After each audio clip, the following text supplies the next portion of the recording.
સુકો મિત્ર હતો જય માતાજી અને ફરી આપણે આવી ગયા છે એક નવા વિડીયો સાથે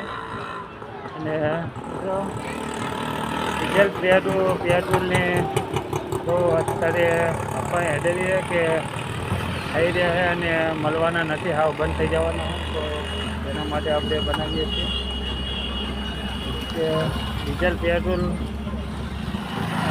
પબ્લિકે હે ને અત્યારે સ્ટોક કરી લીધો છે જેના કારણે આપણને અત્યારે પંપમાં મળતું નથી બાકી પેટ્રોલ ડીઝલ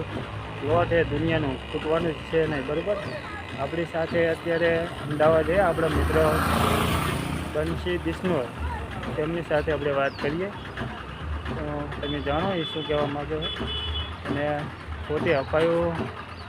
ફેલાવશો નહીં પેટ્રોલ ડીઝલ થઈ રહ્યું એવું તમે વિડીયોમાં બન્યા રહો આપણા મિત્ર શું કહે અત્યારે આખા અમદાવાદમાં પેટ્રોલ પંપની ઉપર ગાડીઓની બાઇકોની લાઈન લાગેલી છે અને લોકોમાં એવી અફવા ફેલી ગઈ છે કે ભાઈ પેટ્રોલ પતી જવાનો છે તો હકીકતમાં એવો થવાનો નથી આ અફવા છે આપણી જોડે પેટ્રોલ પંપના માલિક છે એમની જોડે વાત કરીશું સર શું લાગે પેટ્રોલનો આ બધી લાઈન કેમ લાગી ગઈ આ બધી એક અફવા છે અમારા પેટ્રોલિયમ ડીલર એસોસિએશનના પ્રમુખ છે અરવિંદભાઈ ઠક્કરે પણ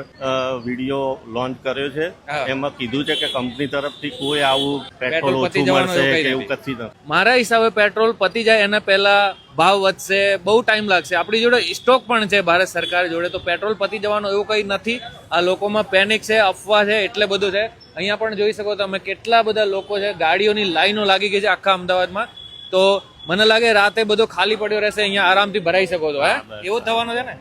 અને 24 અવર્સ ચાલુ પણ છે હા અને પેટ્રોલ તમારે અહીંયા સ્ટોકની આપણે વાત કરીએ તો છે મારી ટેન્કર આવેલી છે પડેલું જ છે સ્ટોક ફૂલ આપણે અહીંયા અંદાજે કેટલા હજાર લીટર પેટ્રોલ હશે અત્યારે 15 થી 20,000 લીટર પેટ્રોલ નો સ્ટોક 20,000 લીટર આપણે અહીંયા પડ્યો છે એટલે લોકો બાઇકમાં 200-500 નું ભરાય તો બી એ પતી નહીં જવાનું તો વિડીયોને વધારેથી વધારે શેર કરો ને એવું કંઈ થવાનું નથી આ ખાલી અફવા છે 2-4 પેટ્રોલ પંપ ઉપર પેટ્રોલ પતી જવાના કારણે આ બધી અફવા ફેલી ગઈ છે લો